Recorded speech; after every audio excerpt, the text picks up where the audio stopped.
Okay, today I'm going to show you how to use Blue Letter Bible, specifically how to use the lexicon and the parallel Bible, interlinear parallel Bible for Greek. So we're going to look at the passage. We're going to look at Romans 5 here, and this is how you would on Blue Letter Bible. It's blueletterbible.org, and you can, if you just want to look up a passage, then you would do that. I like to use the ESV, the English Standard Version, for my studies, especially for when I get into the Greek or Hebrew original language.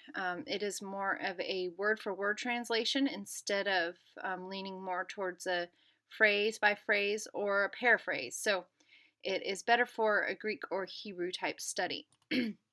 So from there, you just click this little search, type in what you want to read, and here we go. So we've got Romans 5, and we're going to look into Romans. Well, here you can see all the Romans 5, 1, 2, 3, 4, 5. It's taken each of the verses and kind of separated them out. And then once you see a verse that you want to look at, then you can click on this tab here, Tools. Click on this button, or from straight here. Well, here it'll bring up tabs. Or you could also click the button and then, I'm clicking too fast, click the button over here for what you want to look at. And so interlinear is also going to open these same tabs. Interlinear Bible is basically like a parallel Bible where you have one version against another. In this case, you've got the original Greek next to the English translation. This is the New American Standard Version, which was actually what I used for a long time before the ESV came out, and it is another good word-for-word translation. And so this interlinear Bible here is essentially the New American Standard Version next to the original Greek words.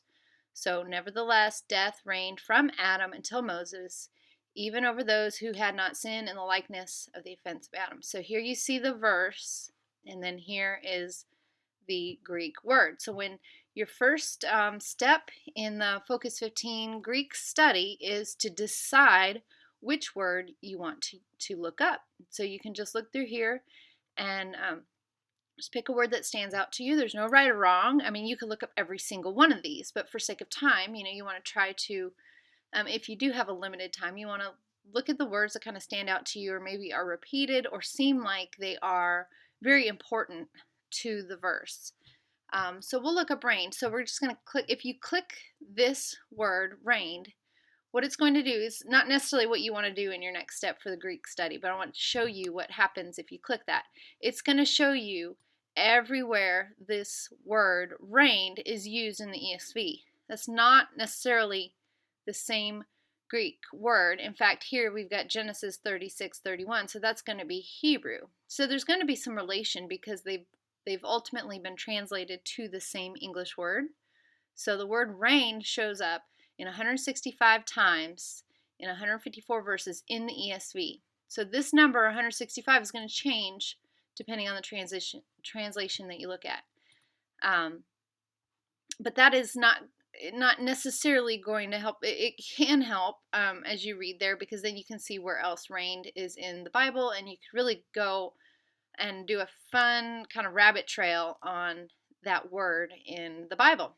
Oops, somehow I got here. Okay, here we are back to nevertheless death reigned. So right here you've got the Strong's number, and this is an important number. There is a reference out there called a Strong's Concordance, and it has taken every Greek word used in the New Testament and has assigned a number for every unique word. And so this is a unique word, basileou. Hopefully I said that right. And you can click on this Strong's number, and it's going to give you lots of information about this specific word. There's going to be other words out there related that have the same root word, but they might have a different Strong's number, and there's a difference for that. There's a reason for that. They may be different types. Maybe one is a verb and another is an adjective. Lots of different reasons for them to be different numbers, but this is helpful so that you can look up the exact same words in other places in Scripture and know how many times it was used. Is this a real common word or is this unique? It's gonna they will all they might have different, even though they may look similar and have the same root.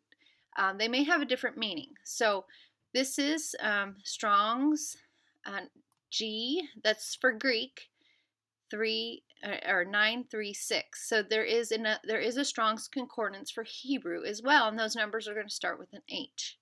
So here we've got the transliteration, which means Greek, trying to make it more something that those of us that don't know Greek can actually read. This is how you can pronounce it, and you can click on that and it'll tell you how to pronounce it. This is the root word that I mentioned. See, it's G935, which is very close to G936, but they're different words, but this is the root. Okay, so from here, now we can see these are the outline of biblical usage. This is different ways this word is used in the Bible. Here is the translation count. This is in the King James Version. It's a total of 21.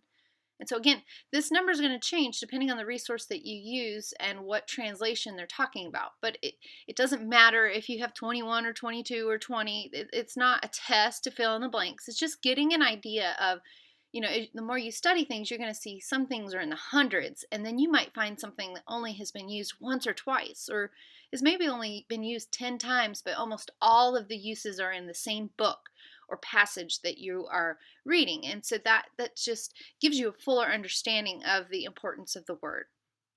Here is the lexicon, which is like a dictionary. So here it's giving you information about this word. And you can click here and it'll give you more information about that. And this is just one Greek lexicon. Again, a lexicon is just like a dictionary. It's going to tell you what it is. So if we look in here, we can see that this basileou can mean to be king, to exercise kingly power. So again, our English translation was reign, so that kind of helps us understand that there's this kingly power attached to what it was saying was reigning. Here we go. We have that Greek word again, and now here we have the strong number G936 matches this. This is all stuff we've learned already. It occurs 23 times in 18 verses in the New American Standard. So that was a little different than the King James Version. That's okay. There's not a right or wrong. It's just that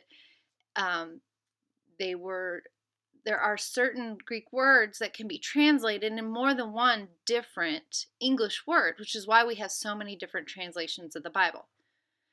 So here now you can see all the different verses, the 18 verses that this Greek word is used in Scripture. And so if you had time, another thing you could do is then read through these and see, almost like we'll do in our cross-referencing days on day 4, you could cross-reference this Greek word and see where else is it used in Scripture. And we see that it's used here in our Romans 5:14 passage, yet death reigned, so it had kingly rule from Adam to Moses, even over those whose sinning was not like the transgression of Adam. So our death reigns in those of us who have sinned, like it's our king. And so that's something that kind of helps open up this passage for us. But then it's used again here in Romans 5:17. And what we can do here is look back at the interlinear and try to find, so Romans 5:17, here we is, reigned, basileou, G936, exact same word used. And so it's saying, so for if by the transgression of the one death reigned, death had kingly rule through the one, which they're talking about Adam, much more those who receive the abundance of grace and the gift of righteousness will reign, basileou, same word, G936, the gift of righteousness, the abundance of grace and the gift of righteousness will reign, will have kingly rule in the life through the one, Jesus Christ. So through Jesus, grace and righteousness has kingly rule in him for sure, and in us through Christ. So we can have a transfer of kingship in our life from being subjects to death and to sin, through Christ, we can change who we're subjects to, who we are um, under kingly rule of. We no longer have to be ruled and connected and enslaved to death and sin, but we can be enslaved in a good way to grace and righteousness. So this is just one example of one word and really of only one tool online of how you can look up in a Greek lexicon and interlinear Bible to help understand better the original intent of the verses. So you can check out more resources at katieorr.me/resources. And I hope to see you there. Thanks so much for listening.